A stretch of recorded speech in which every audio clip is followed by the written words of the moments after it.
रामगढ़ गांव की एक प्रचलित कथा। दोपहर 12 बजे से लेकर आधी रात के 12 बजने तक गांव के बीचों बीच बनी एक गुफा से अजीबो गरीब आवाजें आती हैं। इन आवाज़ों में इतना दर्द होता है कि सिर्फ सुनने से ही दिल की धड़कन तेज हो जाए। इस गुफा से गुजरने वाले हर शख्स को उसका नाम गुफा के अंदर गूंजता सुनाई देता है। पिछले 37 सालों से इस गुफा के अंदर भयानक आवाज़ें और खतरनाक हरकतें होती जा रही हैं। एक तो ये गुफा गांव के बीचों बीच है। ऐसे में गांव के लोगों को इस गुफा के खौफ को ख़त्म करना ही होगा, और ये तभी ख़त्म होगा जब अंदर से ये खौफनाक आवाज़ें और आकर्षण ख़त्म होगा। साल 2013 की बात है, जब दो पैरानॉर्मल इन्वेस्टिगेटर राजू और अनमोल को इस गुफा का रहस्य जानने के लिए बुलाया जाता है। दोनों गुफा की ओर जाते हैं। तभी गांव का एक आदमी गोपाल उन दोनों से कहता है, गोपाल साहब जी, आप लोग अंदर जाने की जिद छोड़ दो। अभी भी कह रहे हैं, इस गुफा का सच बहुत खतरनाक होगा। राजू, अरे गोपाल जी, हमारी तो ये ड्यूटी है। हमारा डिपार्टमेंट हमें जो टास्क देता है उसे तो पूरा करना ही है। ये कहते हुए वो दोनों उस गुफा की ओर चल पड़ते हैं और शाम के करीब 5 बजे गुप्त तरीके से दोनों पैरानॉर्मल स्पेशलिस्ट उस भूतिया गुफा के अंदर पहुंचते हैं। राजू और अनमोल के अंदर दाखिल होते ही गुफा में उनके नाम की गुस्सैल आवाज़ गूंजने लगती है। हंसते हुए, चले जाओ यहाँ से, नहीं तो मरोगे तुम दोनों। इस दर्द की दुनिया से बाहर निकल जाओ, नहीं तो दोनों की मौत आज निश्चित है। अनमोल, यार राजू, गुफा कितनी अजीब है। आज तक ऐसा कोई केस हैंडल नहीं किया जहाँ बेजुबान गुफा धमकी देती हो। राजू, भूतिया जगह हमेशा अजीब और ख़तरनाक ही होती है भाई।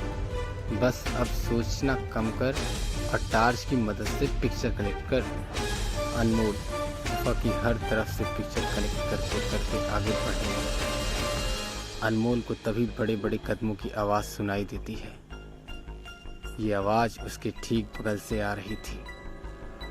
वो उस कदमों की आवाज़ का पीछा करते करते गुफा के एक आखिरी छोर तक पहुंच जाता है। उसे गुफा के अंत में एक दरवाज़ा दिखाई देता है। उस दरवाजे पर लिखा था, दूसरी दुनिया का रास्ता। अनमोल मन ही मन ये सोच रहा था कि ये दरवाज़ा कहीं दूसरी दुनिया का ही तो नहीं।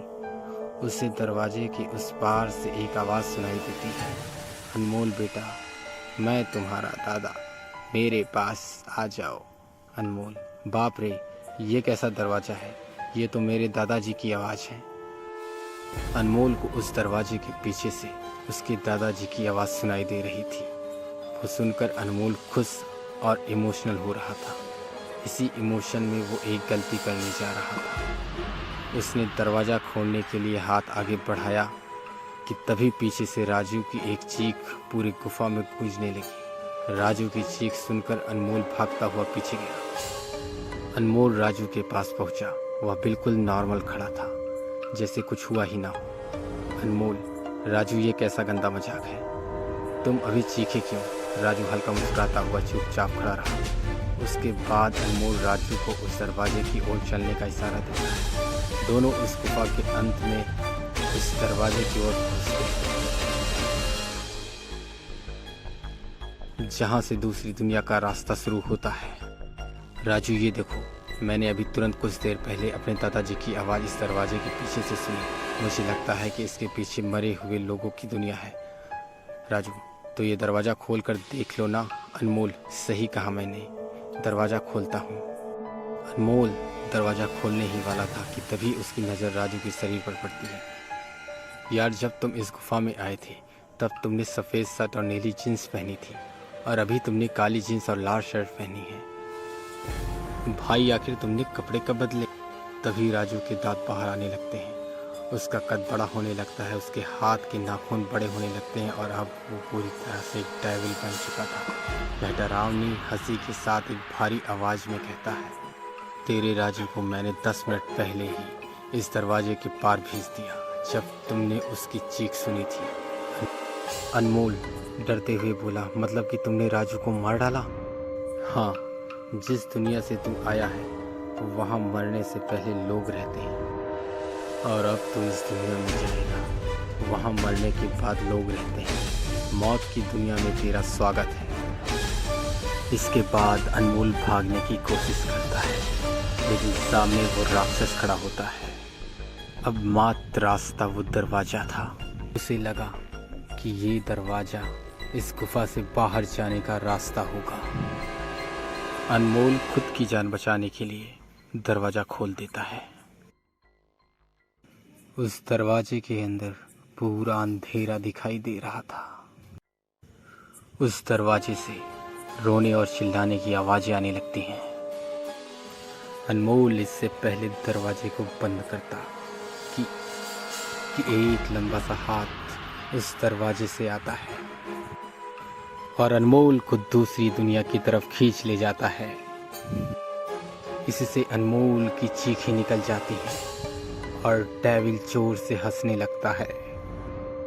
आज तक कई लोग इस गुफा के अंदर जा चुके हैं, पर वापस कोई भी आज तक नहीं आया है। ये गुफा आज तक एक रहस्य बनी हुई है।